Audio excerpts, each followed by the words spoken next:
Once again, a top leadership meeting is providing both China and the U.S. as well as the world with a more hopeful outlook. Chinese President Xi Jinping met with U.S. President Donald Trump in Busan, Republic of Korea, on the morning of October the 30th to jointly guide the stable development of China-U.S. relations.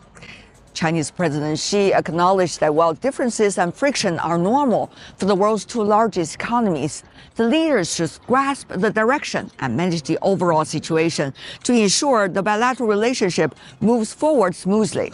He emphasized that China's development and the goal of Make America Great Again are mutually compatible, and the two nations can achieve common prosperity as partners and friends. The Chinese president also called for the two countries to jointly demonstrate major power responsibility by working together on major issues of global importance. Reactions from the business community about the meeting between the presidents of the world's two largest economies are almost all like these. Everyone was speculating, when will President Xi and President Trump meet? And that throughout the whole year. But finally, they're meeting here in Korea because APEC is meeting here.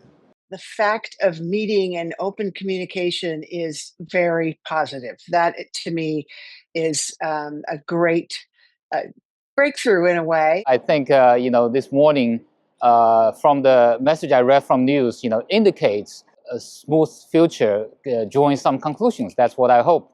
They hope progress like these could be sustained.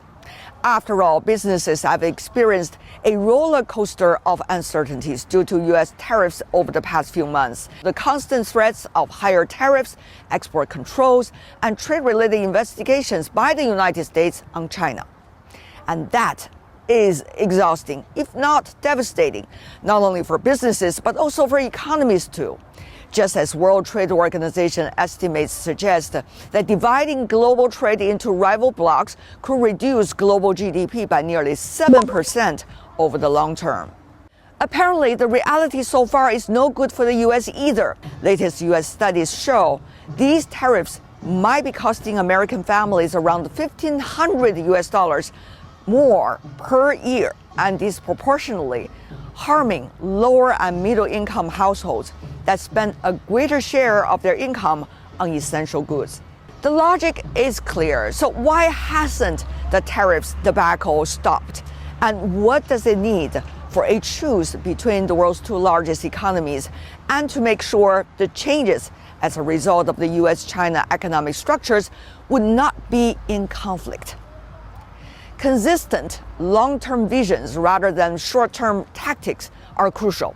China just made public its recommendations for formulating the plan for social and economic development for the next 5 years, with a continued path for high-quality development and high-quality opening up to the rest of the world.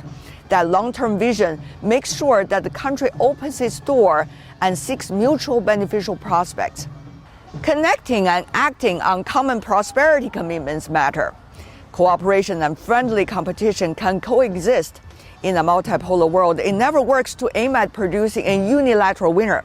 It is about making the pie bigger and making it inclusive. For example, when supply chains are going through a transition, how can one create sound ecosystems for different industries in which more winners can make their pie bigger together, with more winners along the chain as well? That is what the U.S. and China can do together by connecting and acting. The world needs to be changed to further benefit the common people, whether they are bean farmers in the U.S. or international students worldwide.